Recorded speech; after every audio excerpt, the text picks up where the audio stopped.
patrimaníacos. El mundo ha cambiado drásticamente desde que se empezó a recolectar su historia, pero muchas tradiciones se han mantenido a lo largo de los años. Muchas de estas, si no son todas, demuestran la barbarie del ser humano. No solo en la guerra se cometen injusticias o atrocidades, sino que en algunas culturas. Pies vendados. Durante 1000 años, entre los siglos X y XX, las mujeres chinas fueron sometidas a una práctica que tenía como resultado la deformación de los pies. Esta práctica se llamaba pies vendados, a la cual eran sometidas las mujeres jóvenes a partir de los 6 años y en algunos casos menos. Los pies eran vendados y apretados de tal forma que no pudieran desarrollarse normalmente. En su lugar se romperían los huesos y se reformarían, llegando a medir entre 10 y 15 centímetros. Hoy en día es una causa frecuente de discapacidad entre algunas mujeres chinas ancianas. El vendaje de los pies, el símbolo más característico de la identidad femenina en la China tradicional, fue prohibido en 1911 y duramente perseguido por el gobierno comunista. Automomificación. Sokushinbutsu se denominaba a los monjes budistas que se sometían a un proceso de momificación en vida. Este era un proceso lento y doloroso que se prolongaba hasta por 10 años. Se tiene constancia que esta costumbre se practicó durante 900 años y sus métodos fueron distintos, pero hay 3 etapas básicas con una duración de 1000 días cada una. Consiste en enterrarse a 3 metros bajo tierra en posición de loto, continuando con oraciones y mantras. El monje continúa respirando por un tubo de bambú y hace sonar una campanilla cada día hasta el momento de su muerte. Cuando la campana ya no suena, los otros monjes remueven el tubo de bambú y entierran al ascético por completo. Eunuco. Un eunuco es un hombre castrado. El término se refiere normalmente a los castrados, a fin de cumplir una función social, como era común en muchas sociedades del pasado. En la antigua China la castración es a la vez un castigo tradicional, hasta la dinastía Sui, y un medio de obtener un empleo en el servicio imperial. Al final de la dinastía Ming había 70.000 eunucos en el palacio imperial. El valor de tal empleo era tal, ciertos eunucos ganaron cierto poder que pudo haber reemplazado al del primer ministro, que se consideró ilegal la autocastración.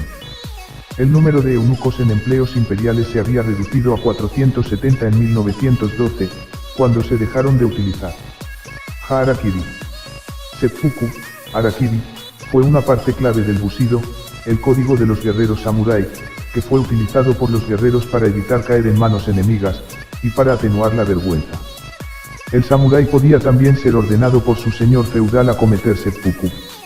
Más tarde, los guerreros en desgracia a veces podían cometer seppuku en lugar de ser ejecutados en la forma acostumbrada.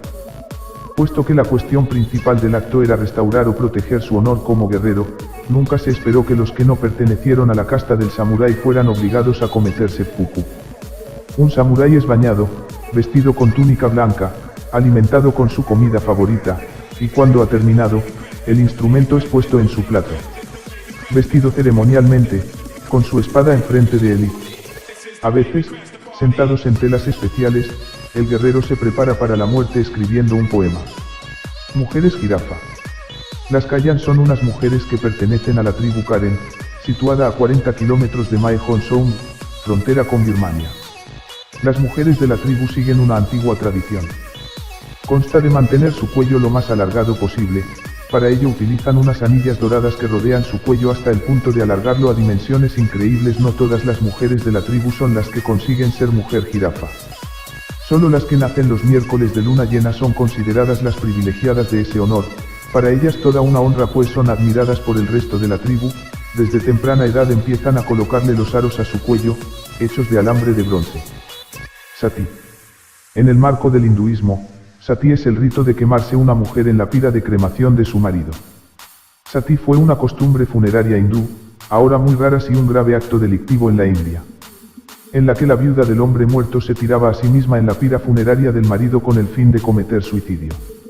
El acto de Sati tenía lugar voluntariamente en la mayoría de los casos.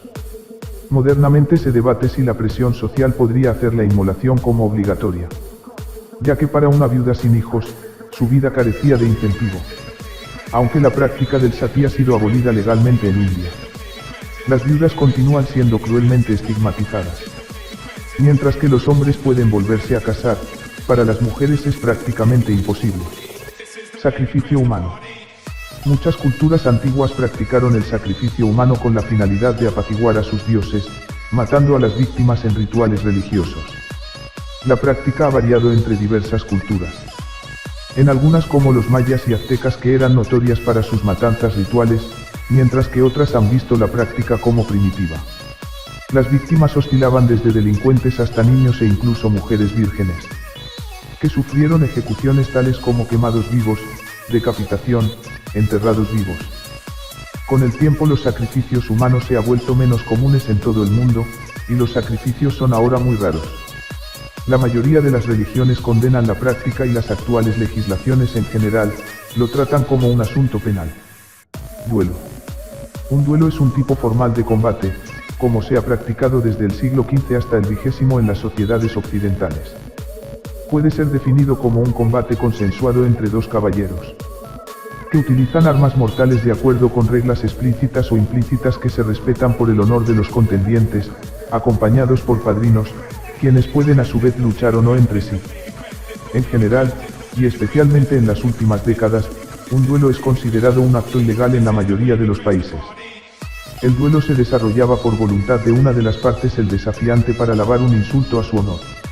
El objetivo no era en general matar al oponente, sino lograr satisfacción, por ejemplo restaurando el honor propio al poner en juego la vida para defenderlo.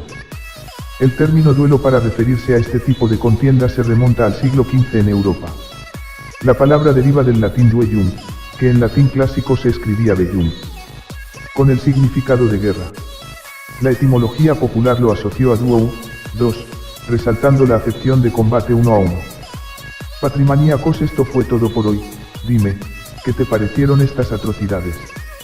Déjamelo en los comentarios. Suscríbete.